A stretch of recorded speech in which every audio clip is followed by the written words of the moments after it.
नमस्ते दोस्तों। आज की इस वीडियो में हम ट्यूसडे का प्रेडिक्शन करेंगे, यानी 28 नवंबर का। तो स्टार्ट हम एस्ट्रो से ही करेंगे और एस्ट्रो का जो प्रेडिक्शन है नक्षत्र के हिसाब से बुलिश और तिथि के हिसाब से हमें सेल ऑन राइज दिखा रहा है और मार्केट गैप अप भी हो सकता है। तो पहले एस्ट्रो का प्रेडिक्शन प्रॉपर समझ में लीजिए कि एक्चुअल में इसमें कि हमें क्या बता रहा है मार्केट, कि मार्केट बुलिश भी है और बेरिश भी है। तो हो सकता है मार्केट दोनों साइड हमें ट्रेड दे, बुलिश साइड भी और बेरिश साइड भी। तो अगर मार्केट को ज़्यादा ही गैप अप होता है तो फिर हमें गैप अप के केस में क्या करना पड़ेगा कि हमें सेल और राइज का ट्रेड देखना पड़ेगा। बट मार्केट अगर वन साइड ही मोमेंटम देता है तो हमें पूरा वेट करके फिर देखना पड़ेगा कि यहाँ पे कोई पैटर्न बनता है क्या, कोई सेलिंग कैंडल मिलती है क्या, उसी टाइम हम सेल कर सकते हैं।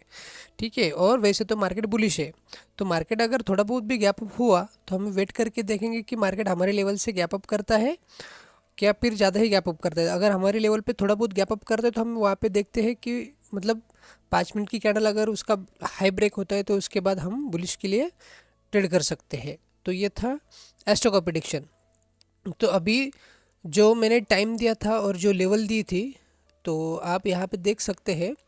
फ्राइडे के दिन जो मैंने टाइम दिया था तो लगभग अपनी जो लेवल थी 19,837, तो उसी लेवल के नज़दीक अपना जो टाइम आया था, तो वहाँ से मार्केट में रिवर्सल देखने को मिला। तो यहाँ पे भी हमने ट्रेड किया बैंक निफ्टी में भी। और उसके बाद जो एक टाइम दिया था मैंने, तो वहाँ पे भी हमें एक रिवर्सल देखने को मिला जो कि 12:05 में था। तो यहाँ पे भी हमें एक रिवर्सल अच्छा खासा देखने को मिला। और उसके बाद मोमेंटम जो तीसरा टाइम दिया था 3 बजे का, तो वहाँ पे निफ्टी में कुछ ज़्यादा खास मोमेंटम हमें देखने को नहीं मिला, बट फिर भी यहाँ से रिवर्सल हमें देखने को मिला। तो ये था निफ्टी और बैंक निफ्टी, जो कि मैंने कहा था कि बैंक निफ्टी हमने यहाँ पे ट्रेड किया। और बाद में जो अपना क्रूशल जोन था तो वहाँ पे एक हैमर बना के वहीं से ही मार्केट अपसाइड मोमेंटम हमें यहाँ पे देखने को मिला। और मैंने एस्ट्रो का प्रेडिक्शन भी दिया था कि मार्केट बुलिश रहेगा। तो यहाँ पे 2 टाइम हमें यहाँ पे अपॉर्चुनिटी मिली जो बाइंग के लिए थी। तो आई होप कि आप समझ रहे होंगे कि जो मैं लेवल देता हूँ वो कितनी इंपॉर्टेंट है और उसको कैसे आप ट्रेड कर सकते हैं। आप ये आपके ऊपर डिपेंड है अभी, क्योंकि जो लेवल्स देता हूँ वो वर्क होती है, ये आपको भी पता है। ठीक है। तो अभी चलते हैं हम अपनी चार्ट पे, और चार्ट पे देखते हैं कि ट्यूसडे के लिए कौन सी लेवल्स हमारे लिए इम्पोर्टेंट है। ठीक है। तो यहाँ पे मार्केट ने तो थोड़ा बहुत, यहाँ पे जो लास्ट कैंडल थी वो तो रेड में ही क्लोज हुआ। तो हो सकता है मार्केट कुछ छोटा मोटा यहाँ पे गैप डाउन करे, है ना।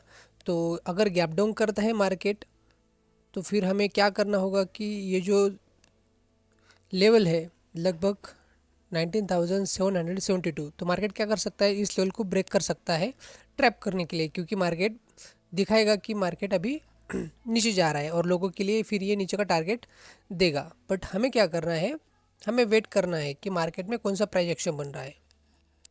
अगर मार्केट इस लेवल को ब्रेक करता है अपनी, जो कि लेवल है 19,758, गैप डाउन करके इस लेवल को ब्रेक करता है, तो ही हम यहाँ से शॉर्ट करेंगे और अपना एसएल इसके ऊपर रखेंगे।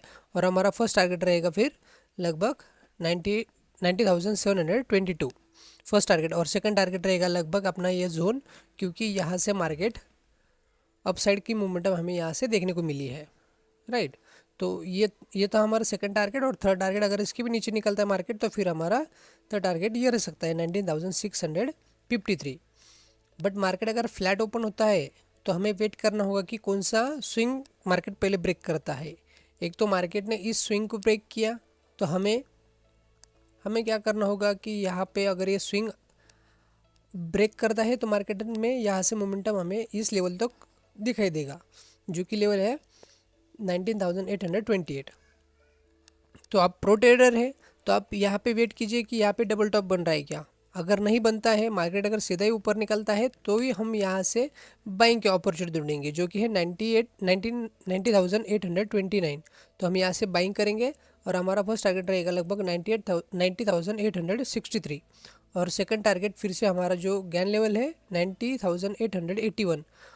अगर मार्केट इसके ऊपर भी निकलता है यहाँ पे, मतलब यहाँ पे प्राइस एक्शन बना के अगर इसको ब्रेक करता है अच्छी वॉल्यूम से, यहाँ पे सस्टेन होता है अपने लेवल पे, तो फिर से हम यहाँ पे बाइंग का ट्रेड कर सकते हैं, जो कि लगभग टारगेट रहेगा हमारा फिर 19,934। ये हमारा ऊपर का लेवल का टारगेट हो सकता है। फ्लैट ओपन होकर या फिर गैप अप ओपन होता है और इस लेवल पे भी सस्टेन होता है और फिर से यहाँ पे अप साइड की मोमेंटम करता है, तो हम यहाँ पे बाइंग करेंगे। इसके लेवल का नीचे का एसएल रखेंगे और हमारा फर्स्ट टारगेट, सेकेंड टारगेट और थर्ड टारगेट, ये हमारे टारगेट्स हो सकते हैं ट्यूसडे के लिए।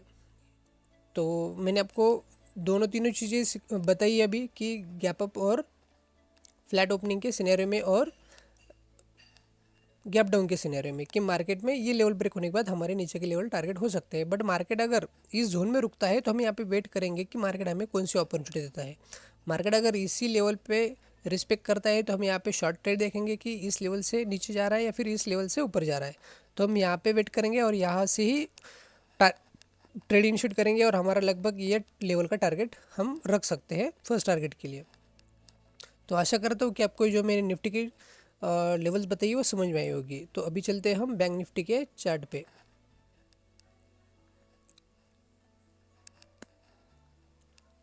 तो बैंक निफ्टी की जो लेवल्स निकल के आ रही है ट्यूसडे के लिए,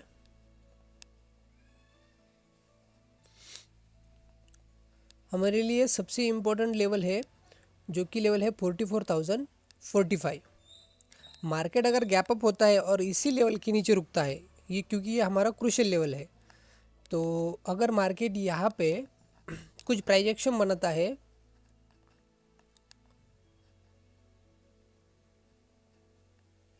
इस तरह की, अगर मार्केट गैप अप करता है, यहाँ पे हमें डबल टॉप क्रिएट मिलता है, तो हम यहाँ से शॉर्ट करेंगे और इसके ऊपर का हम एसएल रख देंगे इस लेवल के ऊपर का और यहाँ से शॉर्ट करेंगे और हमारा टारगेट फिर से रहेगा लगभग 43,681, क्योंकि ये हमारे लिए इम्पोर्टेंट लेवल है।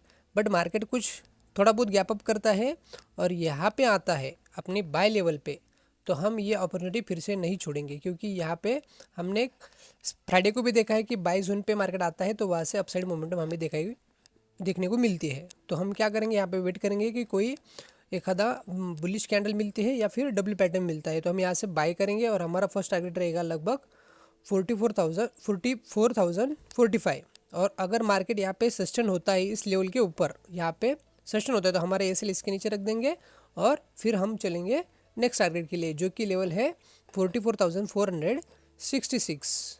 तो यहाँ तक हम टारगेट रख सकते हैं कल के लिए। बट मार्केट अगर बुलिश और बेरिश भी रहा तो हो सकता है मार्केट हमें यहाँ पे 5 मिनट की कैंडल फ्लैट ओपनिंग मिले, फिर हम उसके हाई के ऊपर ट्रेड करेंगे उसके नीचे का एसएल लगा के, और हमारा फर्स्ट टारगेट रहेगा लगभग ये जो क्रूशियल जोन है अपना वहाँ तक, या फिर सेकंड टारगेट हमारा लगभग 44,045, ये हमारा टारगेट हो सकता है। और यहाँ से हम निकल जाएंगे, क्योंकि हमें वेट करना होगा कि यहाँ पे कोई प्रोजेक्शन बनने की, मतलब कोई चार्ट पैटर्न बन रहा है क्या। अगर यहाँ पे चार्ट पैटर्न डबल टॉप या फिर हेड एंड शोल्डर बनता है तो फिर से हम यहाँ से शॉर्ट करेंगे, या फिर इस लेवल के ऊपर ब्रेक करता है 44,101, इसके ऊपर सस्टेन होता है तो हम यहाँ से फिर बाइंग करेंगे और हमारा टारगेट रहेगा 44,466। ये हमारा टारगेट हो सकता है ट्यूसडे के लिए। तो आशा करता हूँ दोस्तों कि जो ये मैंने लेवल्स बताई है तो ये आपको समझ में आई होगी। तो अभी चलते हैं हम इम्पोर्टेंट टाइम के लिए कि ट्यूसडे के लिए इम्पोर्टेंट टाइम कौन सा हो सकता है। तो आप नोट डाउन कर लीजिए जो टाइम है। तो निफ्टी के लिए टाइम है 11:20 और दूसरा टाइम है 1:25, और उसके बाद बैंक निफ्टी के लिए है 9:30 और 12:05। मैं टाइम फिर से आपको रिपीट कर रहा हूँ। निफ्टी के लिए है 11:20 और 1:25। उसके बाद है बैंक निफ्टी के लिए 9:30 और 12:05। ये 4 टाइम है, मतलब 2 बैंक निफ्टी के लिए और 2 निफ्टी के लिए। तो उस टाइम पे भी आप ट्रेड कर सकते हैं, क्योंकि उस टाइम का जो इम्पोर्टेंस है यही है कि आप उस टाइम पे छोटा सा एसएल रखकर आप ट्रेड कर सकते हैं और आपको रिवर्स अच्छे से मिलते हैं। तो आई होप दैट कि आपको ये सब पसंद आया होगा। और इसके साथ मैं फिर से आपको एक अपील करूँगा, प्लीज़ मेरे चैनल को सब्सक्राइब कीजिए, ज़्यादा से ज़्यादा शेयर कीजिए और वीडियो को लाइक कीजिए और कमेंट्स भी कीजिए। तो थैंक यू सो मच दोस्तों, मिलते हैं ट्यूसडे पे, क्योंकि उसी दिन अपना वीडियो रिकॉर्ड होगा। तो थैंक यू सो मच।